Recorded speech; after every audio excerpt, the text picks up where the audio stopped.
Well, I hope that is something that is coming across, that I have been describing the history and operations of the company, is that it is constantly evolving.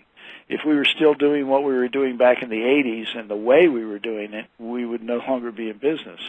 A contractor told me about 10 years ago that he thought our biggest challenge on the horizon was not the changes that were coming, that was inevitable, but how fast things were going to be changing. I believe a company or an owner or an employee that is unwilling or too slow to adapt to a changing environment is headed for extinction. I think the most important thing we can do each day is look in the mirror and ask ourselves if we are doing what we can to succeed in our business by controlling what we can and using our time effectively to reach our goals.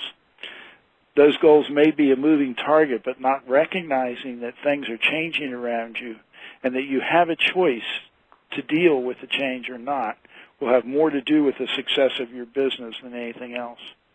One of the things that I've had proven to me over and over again in many different settings is that you cannot successfully implement change without the buy-in and the support of all the people involved. As I mentioned earlier in my rambling, when somebody tells you that they support the change, subtle behaviors can indicate differently, and everybody notices.